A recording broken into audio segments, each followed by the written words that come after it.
I do think there's something to be said to maybe splitting a review from a discussion video. Hi everyone.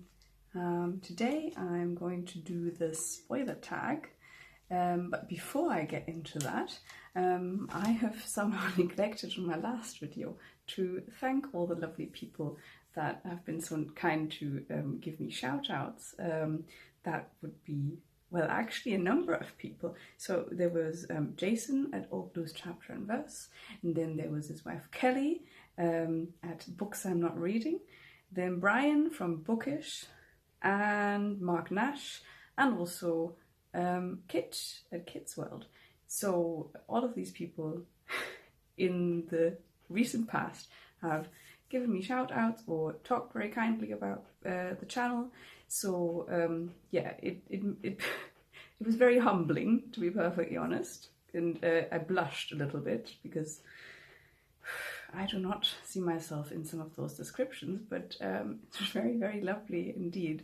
And given how young the channel is and, you know, subscriber count, the number of people that actually came over from those shout outs was quite considerable. So thank you so much for taking an interest in the rambly videos that I make.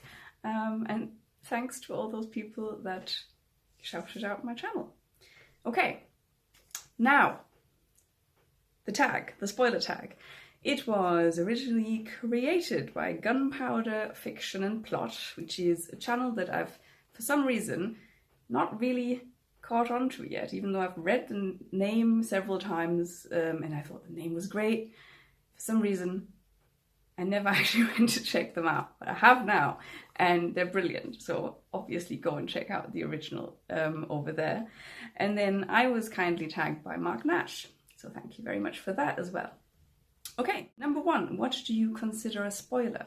I think, well, the whole spoiler thing is a bit subjective, isn't it? I mean, you could say that anything that gives away a very important plot point could be considered a spoiler.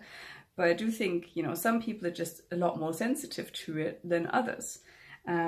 So for me, if I watch a review that doesn't say it's going to be full of spoilers, I would not necessarily expect to be told very much in detail what's going to happen. But I wouldn't be, you know, I wouldn't be annoyed if I read, if I heard, you know, certain themes that are being discussed, you know, relationships and so on and so forth. I think we can all agree that if you're reading a murder mystery and somebody comes out and tells you who did it and possibly even how they found out about it, then that's a major spoiler, and I'm not sure if I'd be very happy to go ahead and then read it after. But I tend to not read mystery, not so far anyway. So I find it easier to pinpoint what a spoiler is for some reason in films. But maybe it's just because I tend to watch more plot-driven films than I do read books that are plot-driven. So one major example, right? If there's a book or a film that is incredibly plot heavy, but also, you know, full of twists, and if somebody gives away the major twist, then that kind of spoils the experience. It doesn't necessarily mean that it's not fun to still watch, but it's more fun to find out for yourself in your own time, right? Yeah, for example, I don't know, The Usual Suspects. You gave away the ending. I mean, the film in itself is still enjoyable to watch, but, you know, maybe don't take away that experience the first time. Yeah, so whatever. So yeah, I think anything that really spoils the experience. And unfortunately, that's very subjective. Number two, does the genre you're reading impact what you consider a spoiler? Yeah, I think so. I think it's easier to spoil certain genres than it is for others. So like I said, murder mysteries, I think, live off of the mystery and the, you know, and the trying to puzzle out who could have done it and so on. And the same thing for thrillers, I think, because they're usually full of plot twists. But a lot of the books I read, I feel like wouldn't be so easily spoiled. For example, I've just done this video of, you know, vlogging, reading my reading experience of Hamlet, and I did give a spoiler warning, even though I thought it's not really a spoiler. I think most people know about this, and I certainly did, but I was just incredibly cautious because I read the dust jacket and it didn't specifically state that little tidbit. So I thought, okay, let's just be super cautious. But it annoyed me after. I don't think a lot of that could have been spoiled by any of the things I said. The only thing that I felt would have spoiled it for me if I had seen that, if I had been told this earlier, was the ending. The way it sort of, the last, I don't know, 15 pages or so. If somebody had told me that, I think it would have spoiled a little bit the experience of actually reading it for the first time.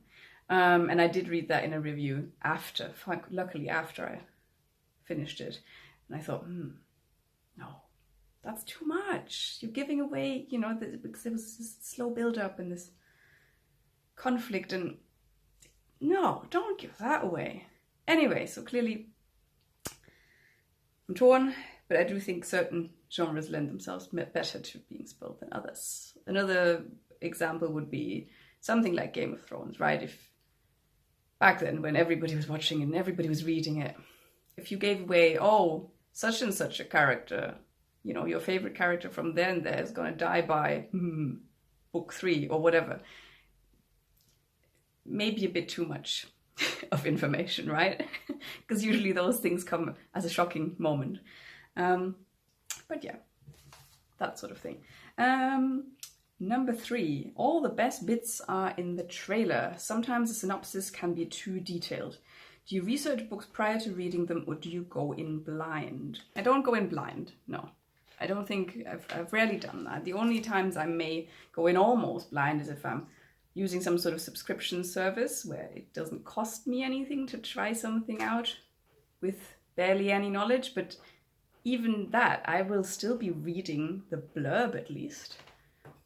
You know, if I was browsing in a bookshop, which I can't do at the moment, I will always read the blurb. I'll pick up a book, either because I know the author's name or the cover speaks to me or whatever.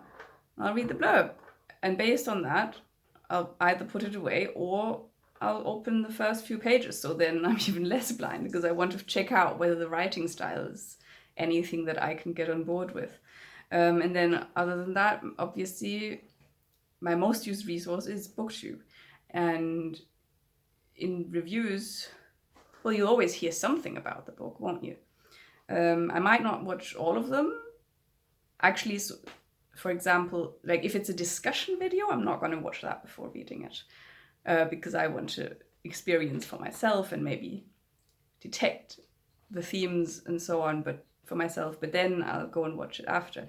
But, you know, a sort of short review, why not? I don't really expect to be given all the major plot points or something.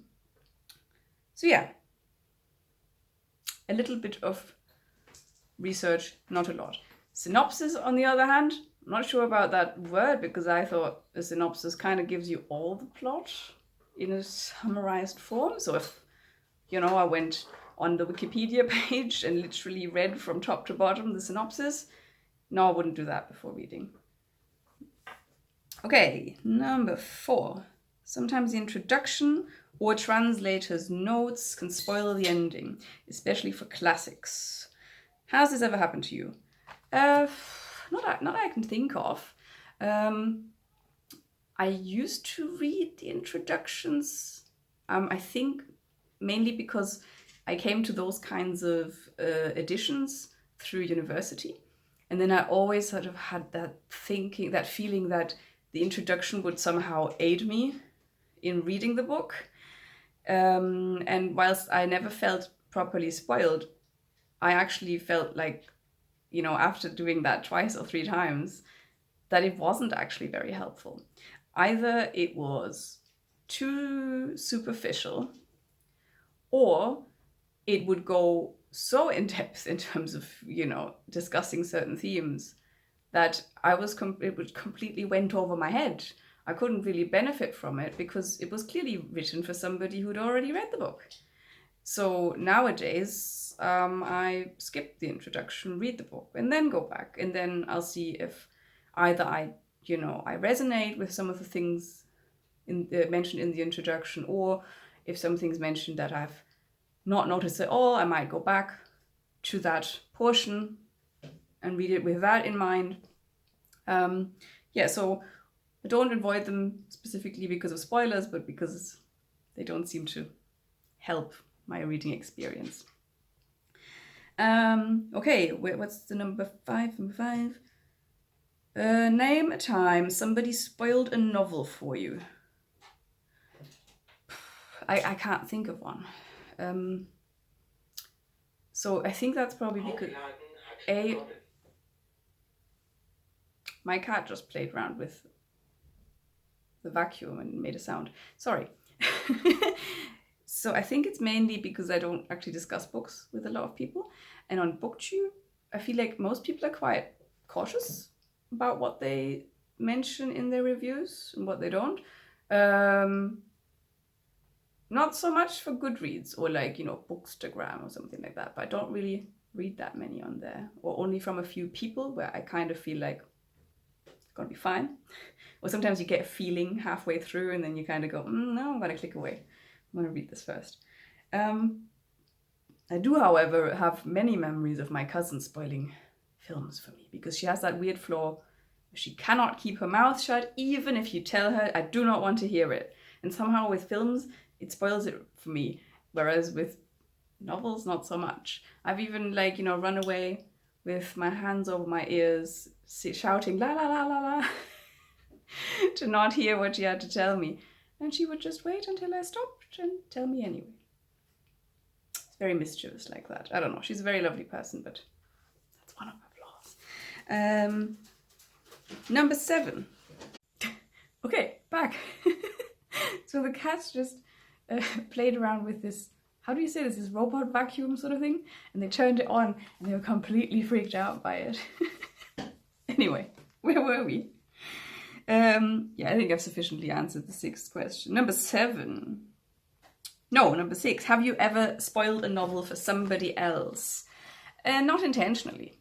But again, the channel is very new, so I haven't actually made any proper review. I've done one wrap-up and one reading vlog where I overcautiously warned against the tiniest little possible spoiler. I feel like it could very well happen unintended because, you know, if you're talking about a book, you're going to talk about some things in there. But no, I wouldn't do it intentionally because I hated so much having films spoiled by my cousin in the past. I'm actually one of those people who's incredibly cautious. If I'm trying to get somebody to read or watch something, I try and tell them, you know, maybe the feel of it and the themes, but specific points that I enjoy very, very much, I'm like, no, I want you to go and experience. The only time I've done, I think there's one, if I hate a book, I think I'm more likely to rant about it and also possibly give away things that I was really angry about that happened. Not that it happens very often, but it did happen to an audiobook I listened to, I don't know, 1.5 years ago or so, and I was just like, oh, this is so terrible. It's a major disappointment. And then one time I took part in a, what's it called, like a culture journalism sort of class, where we were looking at different types of reviews from the cultural sphere, so, you know, music reviews, plays, books, that sort of thing, sometimes opinion pieces as well. And we had to read a play and then go and see it and then write a review about it. And we even talked about this whole thing, do you give away the ending or not? And she actually said, so the instructor, who is a journalist, she said, well, it's kind of debated and most of the time you do not give away that sort of thing. However, it has been done very often in the rant reviews. Because clearly, you know, whoever wrote it is not actually recommending you to go and see see the play or watch the movie or whatever.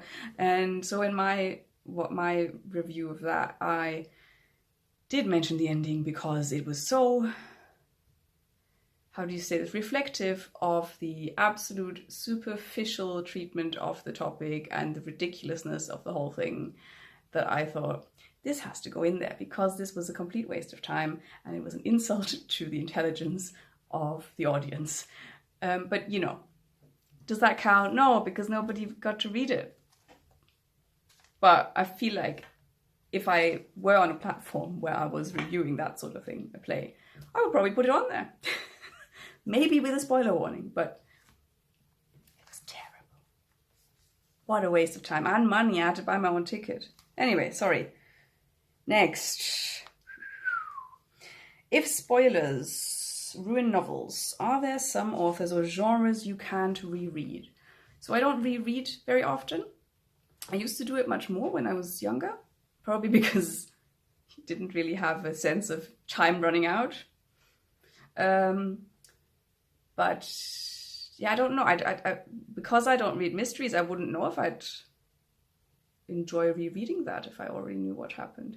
I think generally speaking, if the book has something else to offer apart from the plot, you know, something else that is really enjoyable, that may even be more enjoyable on a second read, like whatever, you know, the prose, beautiful writing, or the way characters are introduced or, you know, characterized, and or humor, anything like that, then why would that be spoiled, you know, just by knowing what's going to happen? You might even find another appreciation for it,